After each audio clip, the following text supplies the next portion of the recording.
Cleveland. Call the Alan Cox Show. Where's the best place in America to meet single girls and guys? 216-578-1007 or 1-800-348-1007. Guardians are playing tonight. Second of 3 against the Red Sox. They lost to them last night 5-4. They will play them again tonight. 7:10 is your first pitch at Progressive Field. They'll finish that series tomorrow night at 7:10, and then they'll start the weekend, Friday, Saturday, Sunday, still here at home against the Astros.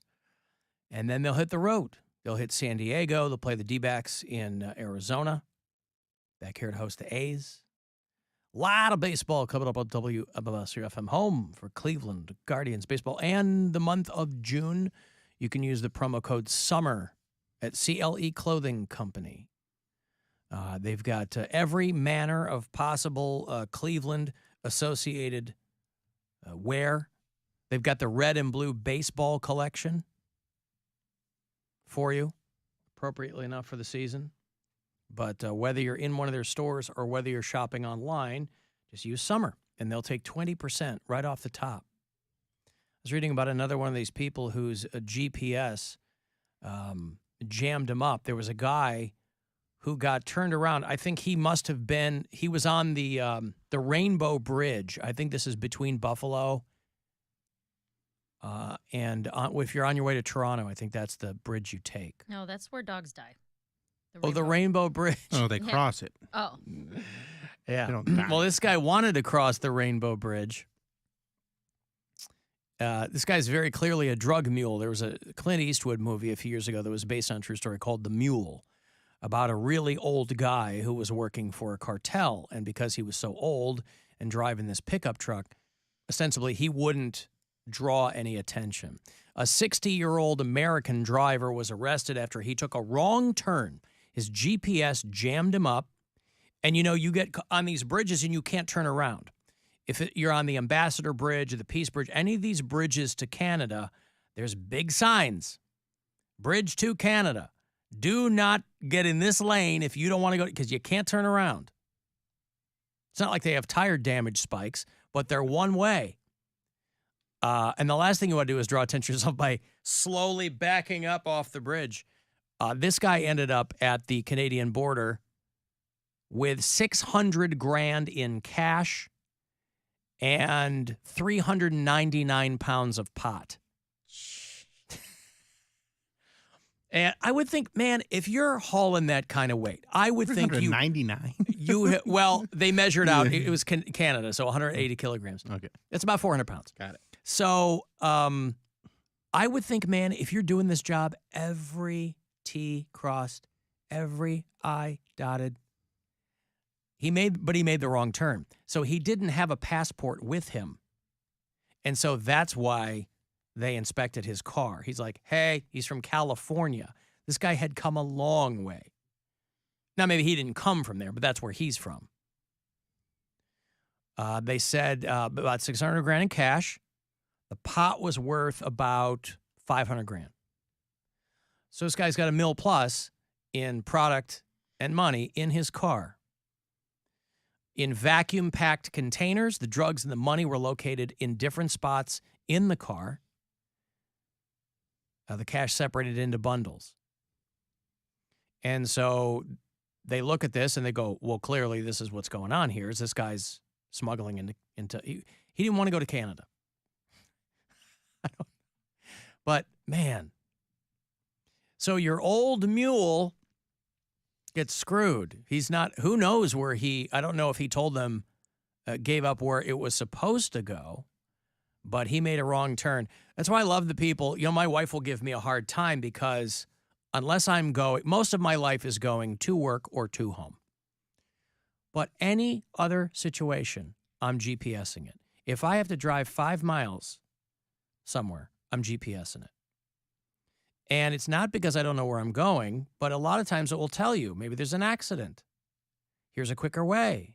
So I always put things into GPS. But I do love the stories of people that adhere so closely to the GPS that they're like driving into water. At some point, you Episode go. of The Office, yeah. Is it? Yeah. Michael drives right into a lake. At what point? But that was pre-GPS, wasn't it? No, he like rented a TomTom. It was Oh, in his he rental did. car. Yeah. A Garmin TomTom. Yeah. God, remember those before it was integrated into phones? I mean, Right. people still buy them because they're pretty heavy duty. I mean, They still give you the option when you rent a car. Do They're they like, really? Do you want to add a Garmin? Do you want to add you can still add that on to like your rental car package. I don't know if it's still there because I'm when I'm at home, I'm going home this weekend to see my family, and I'm not downtown very often. But I remember years ago, they put a Garmin. It was like a downtown Chicago anchor store. It was like Michigan and Ohio. They put a Garmin store because it was state of the art technology. They're like, we're gonna move so many GPSs right next to Nike Town. Get some shoes, go next door.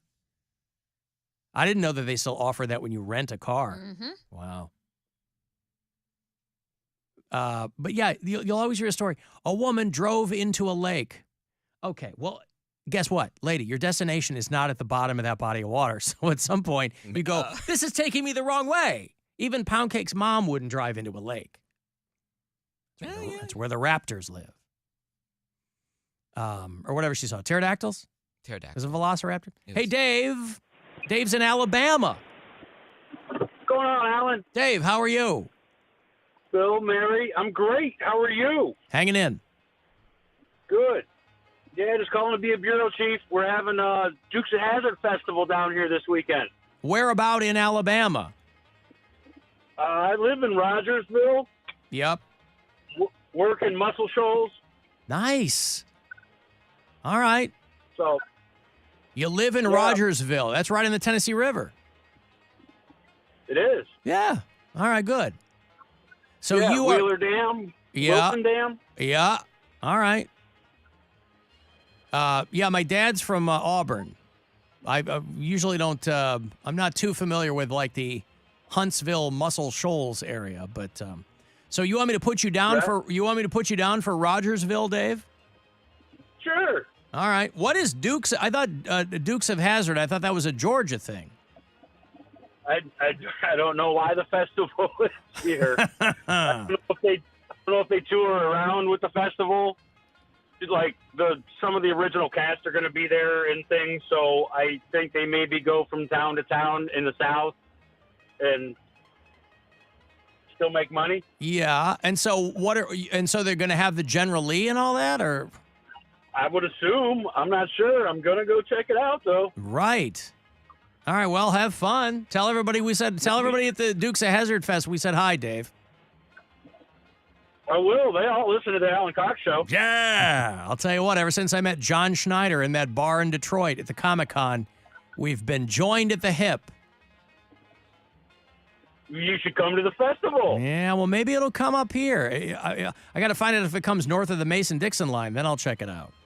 All right. Thank That you, would Dave. be a Have fun. help. All right. Thanks, you too. All right. Thanks, pal. There's Dave in Rogersville, Alabama. That is a town of 1,200 people. Oh, Not a big town. What? It's a awful. beautiful part of the country. Sounds, but being in a population that small just sounds awful. Well, not that far from Nothing to do. Huntsville, or there's always something to do. Like you have to, like everyone's like, oh, all country people do is fish and hunt. I'm like, yes. What else? There's nothing else out there to do. They four-wheel. They go hunting. They go camping. What? That's all you have is just landscape around you. Yeah. One wheel.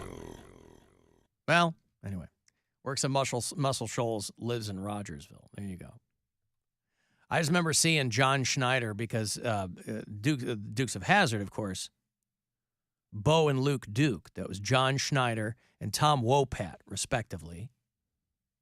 And Tom Wopat, his career post Dukes of Hazzard was more in the theater, whereas John Schneider would still show up in TV shows. Wasn't he Superman's dad in Smallville? Yeah. John Schneider was, Yes, he was. And so you'd see him sometimes on Comic-Con circuits. And I met John Schneider at the Motor City Comic-Con some years ago. He was just at the bar. Hanging out.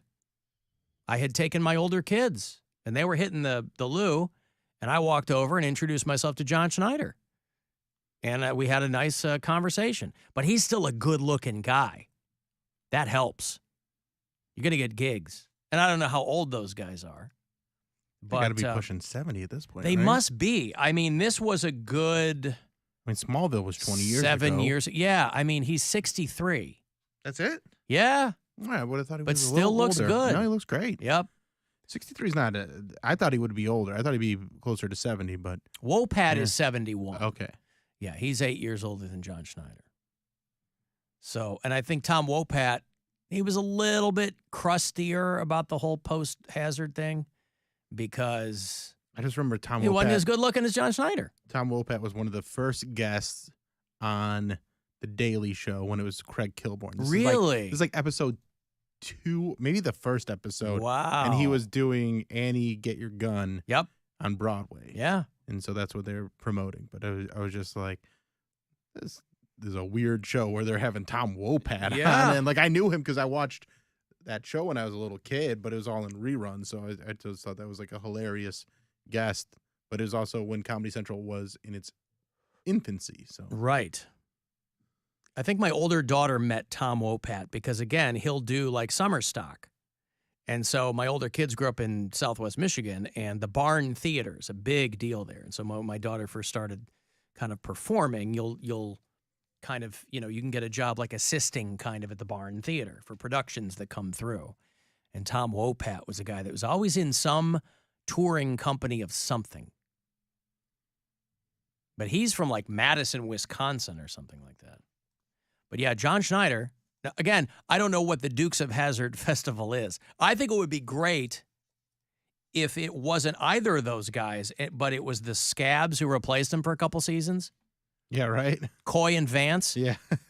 their cousins. That would be awesome. There was a big, for people old enough to remember, when the Dukes of Hazzard was a huge show, this was like and I was just a kid, but this was the first instance I can remember of actors saying, pay us more or we're quitting. Because these kinds of things weren't always in the news. But for some reason, the Dukes of Hazzard thing was in the news. Because John Schneider, Tom Wopat go, look, this is a massive show. Pay us more money or we walk. Thinking they can never do the show without us. It's the Dukes of Hazzard. We're the Dukes. Well, the Duke boys. And CBS said, sorry. So they kept, not Gomer Pyle, Denver Pyle played Uncle Jesse. And then Daisy Dukes. Yep. Sorry, Duke. Daisy Duke. Daisy Dukes became the shorts. Right. Yeah. Catherine Bach was the actress. They got two dudes, one of them blonde, one of them brunette, to replace them. They were like, nope, we're going to get these guys. We're going to pay them next to nothing, but they're going to be on a top-rated television show, and we're going to say that they're your cousins. So it was like the 4th or 5th season, and the two main guys are like, guys, even for a show like this, the writing is terrible, it's lazy. And they go, fine, we'll get two other guys. So they grabbed a dude that would like years later show up on Baywatch, and, these two dudes that no one had ever heard of before. And People still watched. They didn't. they watched. Yeah. And what the network said was, well, we'll put these guys on until the other guys do what we want them to do. And the Dukes of Hazzard were like, oh, well, Bo and Luke are gone. They're off somewhere else. These guys never left Hazzard County. Except They're just for busy. Yeah. it was They got stuff People happening. get busy. You They know, were, yep. They were mental like, health oh, break. they're off at a NASCAR race or whatever. Oh, they went out of town for a little while, so their cousins are going to fill in. Yeah, it was wild. And then I think after a while, people were like, this is not going to work for us. And, the fans liked the other two dudes. They were right. It was just the CBS didn't want to pay them. And so these guys did 19 episodes. That's a lot. I mean, back in the day, that was, they were shooting 23, 24 episodes of TV shows. But so Bo and Luke came. Hey, we're back from the NASCAR race. The year-long NASCAR race. And then they never mentioned the cousins again. They had never mentioned the cousins before. they were like, oh, we got these cousins, Coy and Vance. Never mentioned them. But, yeah. Anywho, boy, I didn't expect to be talking about the Dukes of Hazzard like that, but I didn't know any of that because I am only familiar with the Johnny Knoxville. Yeah, right. Dukes the of movie. Hazzard, The yeah. terrible, Jessica Simpson. terrible movie. Yeah, with him and Sean William Stifler. Scott. Yeah. Yeah. Said, come on, Boots, let's get walking. Like that played into the whole dumb blonde stereotype because Jessica Simpson. I didn't really see the movie, but I saw the music video. She just plays that part so good because she's just walking and just looking so dumb and ditzy. I'm like, oh wow, I get it now. I think it was a great. I don't know where it went wrong for that movie because I thought it was a great. I liked it. Yeah, that's a TV show they absolutely should have made a movie of. Well, I thought it was cast pretty well. Willie Nelson and Willie Nelson was Uncle Snoop Jesse. Dogg, Yup. Huggy Bear. Well, that's Starsky and Hutch. Oh, Yeah. now I'm mixing up my buddy cop movie. Well, these guys weren't cops. I They know, were just but I'm two saying it dudes was with a like- bunch of explosive Yeah. arrows. Yeah. Starsky and Hutch was Owen Wilson and Ben Stiller. Stiller. That movie was bad. That was terrible. Yeah. But like Burt Reynolds was Boss Hogg, and it was okay. It wasn't that great, but I was like, there's a lot of movies they make out of TV shows that nobody cares about. Dukes of Hazzard should absolutely make a movie out of that, but I couldn't figure out. I don't know. Don't know. Much in the same way that Jessica Simpson ruined Tony Romo's playing career, I think she ruined that movie. She can't act. Why does she ruin Tony Romo's playing career? Okay, see me after the show, will you? Okay. People, when Tony Romo, right, Bill, when Tony Romo started to go south, people blamed Jessica Simpson. Right. That he was banging her too much and not paying attention. That's what every girl who dates a football player gets. Yeah. She better not mess Except with for his stats. Jay Cutler, because everybody's like, well, he's just playing the same way he's always played. Right, yeah. But like Shailene Woodley, they blamed her But for... getting Aaron laid Rodgers, too much. Getting laid too much is gonna make you lose your game. Yes, because you're supposed to abstain. That's the old old superstition. That's not real. It's a Dude, superstition guys about believe sports. that. Yes. My ex was such a D-bag that he wouldn't have sex with me on leg day. He was like, I need all the testosterone I can for leg Stop day. it. Well, that's a dude that doesn't want to have sex I with you. swear on my life Yeah, he that didn't there wanna have was sex no sex before leg day. Like, Why what? that day? Because it was large muscle groups and he needed all of his testosterone and energy for leg day. We could have sex later that night, but not before he went to the gym. So yeah, I think guys definitely. Okay, well believe that. let's. Did he show sizable gains No. with a Z from that? Okay. No, he did not. I was gonna say maybe he could know something I don't know. I mean, He doesn't know anything. You know. all right. Honey, we can't have sex. Why not? It's leg day. You know how sometimes you're on your period? Well, sometimes it's leg day. Sometimes it's like, it's that time of the week. That's Yeah. right. Yeah, well, what are you going to do? So he wouldn't just like service you and be like, yeah, I'll get mine later. His he never serviced me because he said that his tongue was attached too far down to the bottom of his mouth. So What he a This couldn't- guy coward. was So really he couldn't coming up stick with his reasons. tongue out. Why was he coming up with reasons to not have sex with you? No, I mean like that was the entirety of our relationship. And Mary- he was like, my tongue is latched too far down to the bottom of my mouth. Some kind of a condition. People have it. And you're not tongue tied, but it's something similar. And so he could only stick his tongue out like a half an inch. So he was like, yeah, I can't do that. So he never had a happy girlfriend before or after you. I was drunk the whole time. So I don't know. He's married now, so This is- maybe. Oh, just that like- poor woman. This is just like the excuse I gave the other day when my boyfriend, wanted a favor. I burned the roof of my mouth on my DiGiorno. I did. Yeah, seriously. He made a DiGiorno On pizza. my DiGiorno. He did. He made a DiGiorno pizza and it burned the roof of my mouth. And I'm just like, my mouth is really sore right now. The roof of my mouth really hurts. And I don't want to, irritate it anymore. Come collect tomorrow, milkman. Milkman. Oh, So, God. He came to collect. But yeah. So gay. I never thought about that excuse before. I'm like, that's a good excuse because it was true. It really did hurt. Have a DiGiorno pizza, guys. God. Imagine coming up with excuses to not have sex. It wasn't really an excuse. It was true. But I'm like, No, I get it. that's I mean, an original one that I have. a burned never roof used. of your mouth, at least I get where that's coming from. But like, it's leg day Leg and I need day, to yeah. hang on to my testosterone. Like, That's not knowing how testosterone or legs work. Yeah. Wow. Well, you got out. I did. Good for you. I did. Now you got a guy with a long tongue. Oof. He can eat the hottest pizza known to man. Absolutely. Never complained once about leg day. This Nope. guy. He's got a mouth roof like leather. Unbelievable. Just the way they like it. Yes. Leather mouth. Yup. Like a cat's tongue. No. Oh, God. It's like eating pineapple every time we get it on. All right, I got to take a break. If you want to send a text, 35192, you can watch at alancoxshow.com, and we'll be back.